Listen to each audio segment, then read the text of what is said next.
About 2 months ago, my day started off like it normally would. While I drink this coffee in the morning, I wonder if YouTube will hold any surprises for me today. But as I scrolled my feed, something weird had happened seemingly overnight. By the gods? What is this?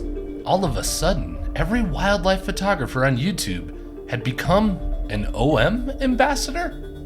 And the influencers were all hawking this, a brand new lens, and they were heaping some pretty good praise on it. So sharp. A wildlife beast. Just wow. I like just wow. But King, that's a little bit of a touchy subject in this country right now. Yeesh. And OM themselves were claiming that this lens would literally change my life. Fortunately, in my 40-something years on this planet, I know that everything is a lie and everyone is a fraud. So you don't have to worry about me falling for some online marketing campaign. Trust me, we're good on this channel. Well, I've done a thing. Whoa! And whoa! New camera day. Let's effing go. Oh, wait. Just wait. Yeah, I got the teleconverters too, so I should be good to go here. Let's go test a new camera.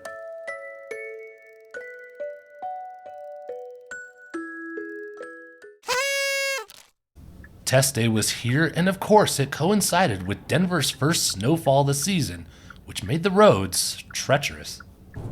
And after a little bit of slipping and a little bit of sliding, I finally made my way to my destination, Chatfield State Park. And what came into focus first was that I was going to have a beautiful sunrise to try to photograph.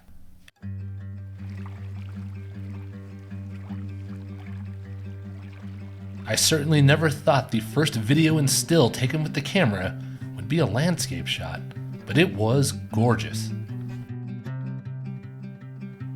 Also nearby were a pair of northern harriers scanning the frosty grasses out on the hunt.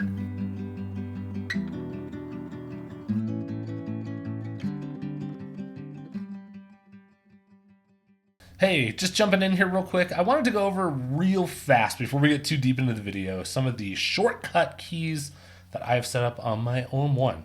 They're pretty simple. I don't do a ton of hotkeys, but I do have a few. So first off is on the back of the camera, there's the autofocus on button. I map that to be back button focus. That's the first thing I do on a new camera is I have to go to back button focus. I've been doing back button focus for so long that it's just muscle memory at this point. So that's the first thing I do. Also, you'll notice on the front of the camera, there are two sort of quick buttons up front. So for the top one, that is what I have set up to switch into birds in flight mode. So that switches me over to shutter priority mode. It widens and makes the autofocus box a little bit bigger because I'm going to be tracking along.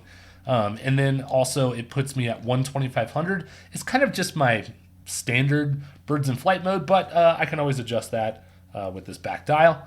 And then the bottom button, I thought I was really clever and I had set up to be slow-mo video mode. But more on that coming up later. But that's about it for me. I like to keep it pretty simple. Back out at Chatfield, I was finding even more raptors. A ton of red-tailed hawks were also sitting in the top of trees looking for an early morning breakfast. Whew, burr cold out there. What a really pretty sunrise. There was another photographer down there, a landscape photographer. So he had the same idea as me, and but he actually had like wide-angle lenses to do landscape. But that is a cool thing about this lens is backed out at 50, which again is 100 equivalent millimeter full frame. I was able to get, I think, a pretty good shot. So that is one thing I do like about the lens is it's got that range. And it's all internal zoom. That's the one thing I really liked about the Sony 200-600 is that internal zoom. So when you zoom in and out, it's not like the lens is, it's all one, it stays the same size. So I really like that. My my review is just me driving around this morning looking for birds and other things to photograph, and putting the lens in the camera to the full test. I will put on the teleconverters at different points. I will say I don't like teleconverters. I avoid them at all costs. But I've never used it on a Micro Four Thirds system, so maybe they look pretty good. I just don't know. But my take on teleconverters is, if you're already at the end of your lens and the subject is still too far away, slapping a teleconverter on there where you lose stops of light, you put another piece of glass between you and the subject, which is already too far away, you're just never going to get a really good result. At least as a photographer, you're not going to really make an image that you're going to take home and be like, oh, yes, good thing I had that teleconverter, because now this image is tack sharp and now it feels like you're just right there. It's not going to happen. So I am skeptical of teleconverters, but I'm always willing to try them too. So anyways, let's drive around, find some more birds, and get this lens under the gun here, and we'll get some use on it, and we'll see how it goes. At my next stop, I found some tracks in the snow. Feline tracks? Looks to me. We got a bobcat down here? That'd be cool. I was able to follow these tracks for about 1/4 of a mile, but then I lost them and I was never able to find the bobcat. What I did come across as I got back towards the car was a large flock of birds all feeding on some seeds. It was the perfect chance to put on the 1.4 teleconverter to see how close I could get in there.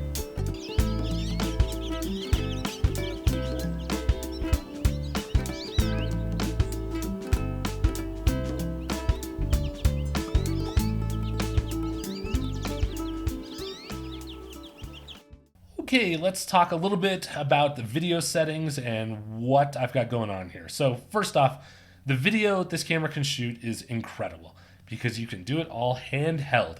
The system is so light and the camera's got such good image stabilization that I feel like I no longer need to lug around a big tripod, which is my biggest pet peeve in wildlife photography, is tripoding video, because especially when I'm shooting birds, they're always on the move. And as a wildlife photographer, I also like to always be on the move because I always want to get different angles, different composition.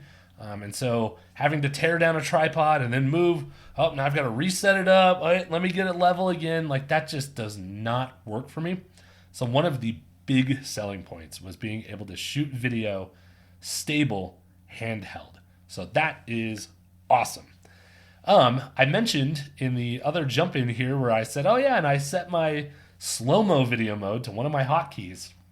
The camera does shoot slow-mo video. In fact, it does it at 240 frames per second, which is awesome. So it sounds. But I started looking at some of the slow-mo video I shot, and I'll put some up here. It looked bad, and I was like, why does this look so like blocky, or just not, it's not as crisp as the full speed video. Like, it just looks night and day different. So I kind of started digging around, figuring, again, new camera, I probably have a setting wrong. And I was digging through and I just couldn't figure it out. So I went online and looked, and yeah, silly me.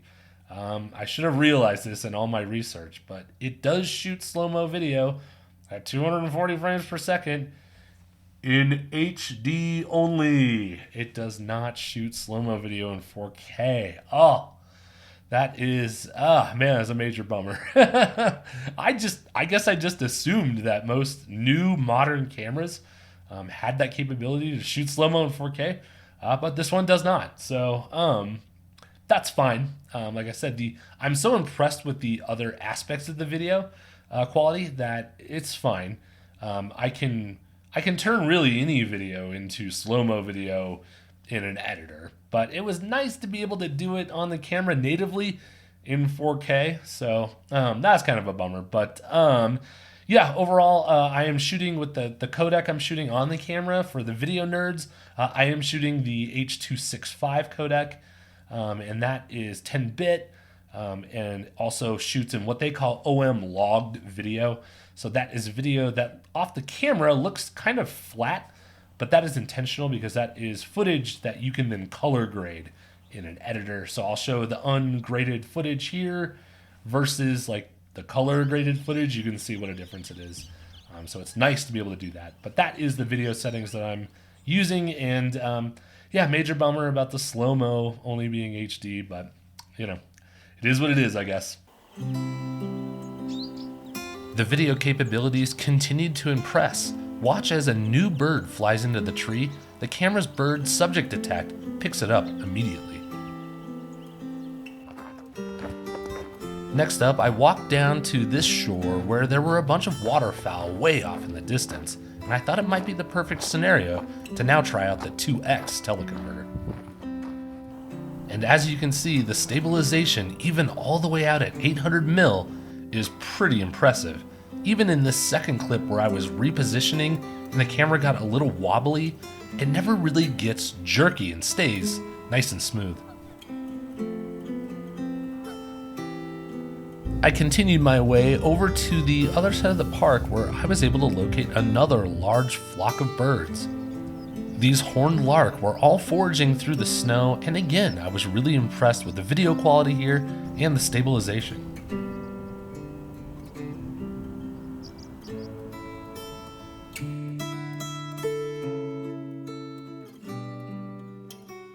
After filming another northern harrier flyby, I then ended my day with this very cooperative coyote. I've seen a lot of coyotes with mange around Colorado, so to see this one here with a good coat, nice and healthy, was an awesome way to end the test. Or well, at least, so I thought it was the end of the test, but once I got home and I pulled the images, I had a little bit of concern. Hello. So that day when I got home from Chatfield, I pulled all of the files off the card and started going through the stills. And they were awful. They were bad, guys, like really bad. They were soft. A lot of them were not in focus. They were super, super noisy. And I just thought, oh, what have I done? There's got to be a setting on the camera that I'm not shooting with correctly. I started going through it and I was like, man, this is all set the way that I normally set a camera. So I really started thinking, you know what, that day was really gloomy and there was not good light and it was snowing and it was not great conditions to shoot in.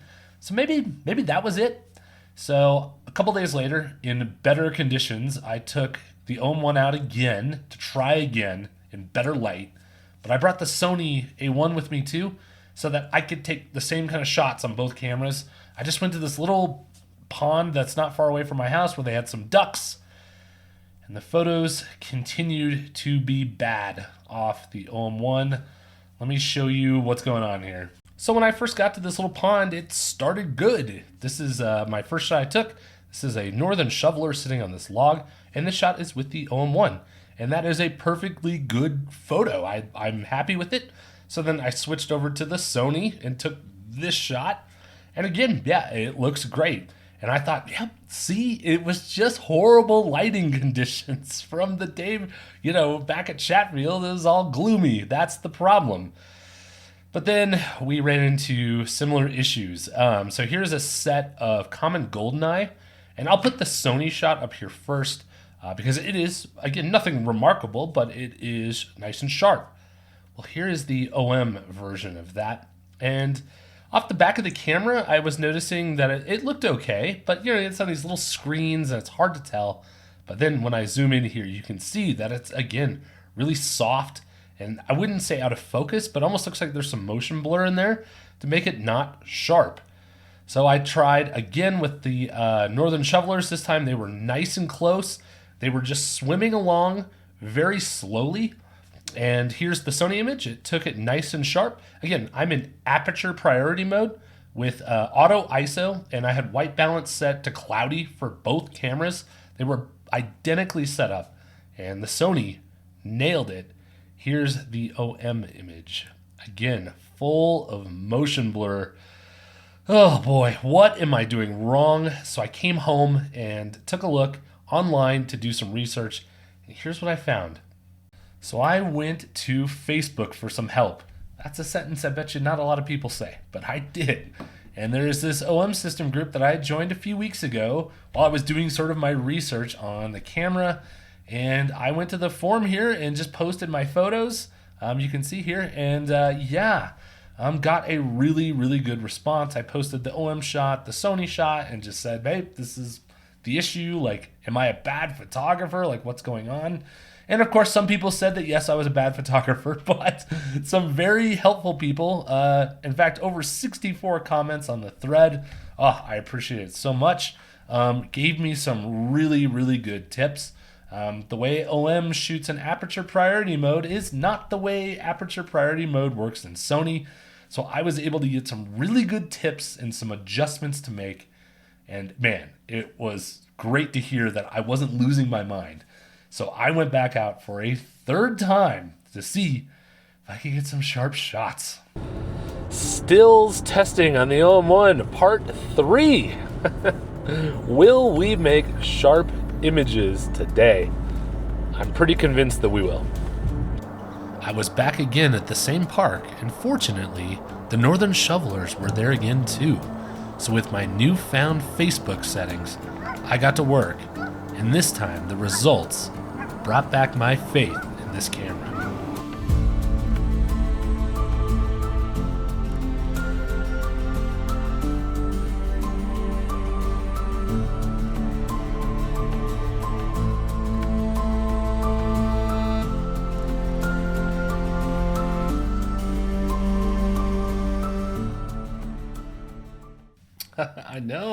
I know. Thank you very much. I was able to take a sharp picture of a duck. It's a very good photographic, accomplishment for myself. So thank you very much. So it was a huge relief to go out there and finally be able to make shots that I was trying to make. And so I just wanted to go over real quick.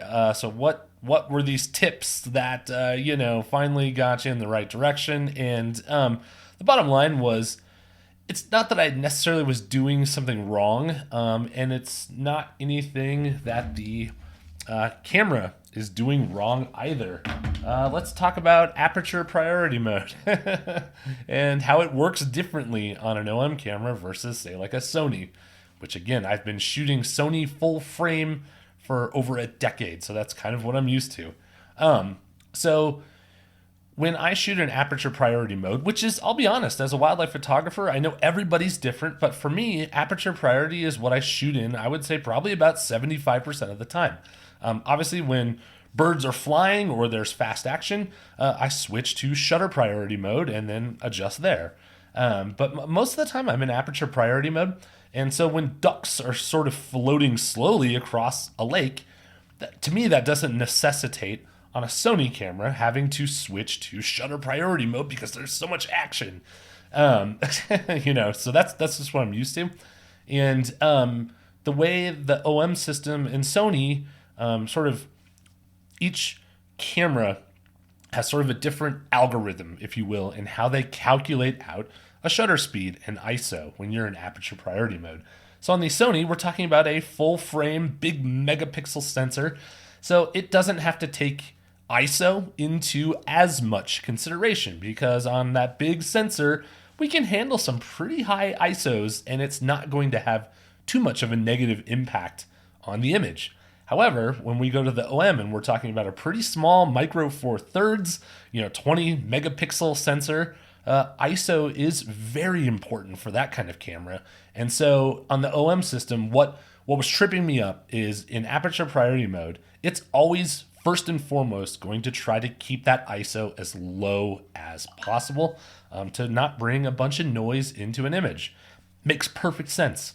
But when you go to that low of an ISO, that makes it also that we're going to need a slower shutter speed to make the image and make it exposed correctly, which is what the camera is metering for.